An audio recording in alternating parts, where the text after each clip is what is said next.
No, I've never. I don't know if I've never. I don't know if I've ever been called little. I've just always been bigger than everyone else Okay. for a little bit.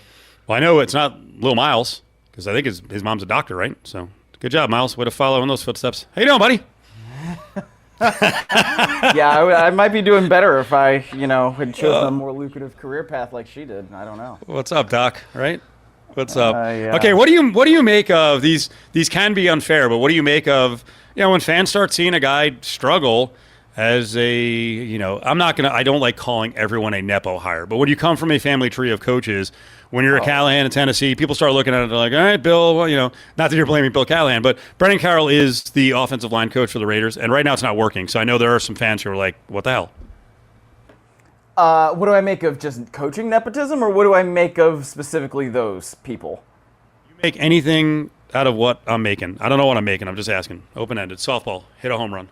Okay. I think that I thought Brian Callahan was a bad hire at the time. I think he's a worse hire now that we've seen him, do the things that he's done. I mean, what head coach goes up and doesn't know the rules and, continues to just make boneheaded and more boneheaded decisions? You're putting your number one overall pick in Cam Ward, somebody who I think has some stuff to him. And, I watched his first couple games intently, and there is something there. It's just, I don't have any confidence whatsoever that Brian Callahan is going to be able to get the most out of Cam Ward. And I think that some of the things that Callahan has done, whether it's completely botching the end of the first half of last week's game against whoever they're playing, I'm blanking it right now. But the Colts, they totally messed up the end of that first half against the Colts. A couple weeks ago against the Broncos, he totally botched an end-of-half situation there as well, allowing Bo Nix to throw a touchdown to Cortland Sutton. So, I mean,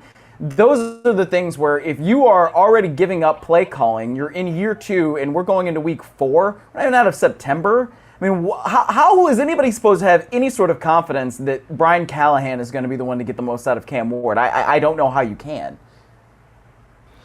Myles, earlier today, Tom Brady took to his newsletter, which was news to me that we're still doing newsletters at this point in 2025, and defended his own honor with this whole conflict of interest thing with obviously that really took off after we saw him in the booth on Monday night a few weeks ago. Your thoughts on this whole nonsense that's going on? I think Brady probably would have been better off not addressing it at this point, I mean, unless...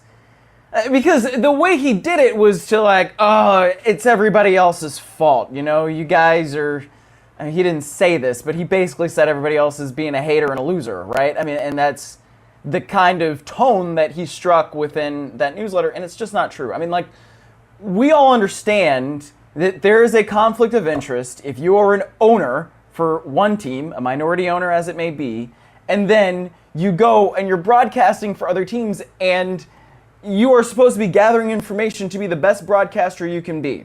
You cannot be the best broadcaster you can be and the best owner you can be at the same time. There's an inherent conflict in that. And I get that Tom Brady wants to do both, and he wants to do both at a high level. And I understand why. But I think that, this is kind of blown over by this point. And I think lashing out at everybody and making it everybody else's problem, saying that they don't understand what this is and da-da-da-da-da, and my integrity is beyond reproach and all this stuff. Don't tell us we can't see what we can see with our eyes. We all see it. It's obvious that there's a conflict of interest there. Now, can Tom Brady balance that? I guess. He's been doing it for a while. But if there weren't a conflict of interest, then there would not be the quote-unquote Brady rules where he's not allowed in facilities. I mean, it's just, we see it, So that's where it's man, it's kind of silly to attack everybody else like that. Myles, let's go to the field. Monday night, Detroit, that was unbelievably impressive, that win against Baltimore. And, they shut people like me up. I was concerned, new coordinators, Jared Goff could regress. And through 3 games, they might be better than ever right now. Yeah, what's been funny, I mean, talking to people in and around Detroit and hearing from folks throughout the offseason, people are like, oh my gosh, what are they going to do without Ben Johnson? What are they going to do? And, people have been like, hey, man, it's not the Ben Johnson offense. That's Dan Campbell's offense.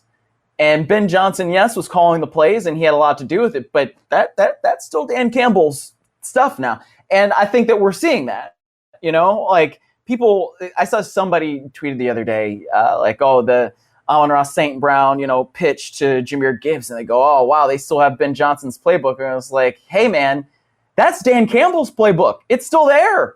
Dan Campbell's still the head coach. And so I thought that the defense might be a little bit farther ahead than the offense. And maybe that was true. Week 1, we saw the clunker they had against Green Bay. But then, you show Ben Johnson, who's the man, in week 2, and you go to Baltimore, a place where there had been discussion out of Detroit, about the 2023 game that they had there where they just got dismantled. And I think it was like 38 to nothing, something like that, before they eventually scored in the fourth quarter.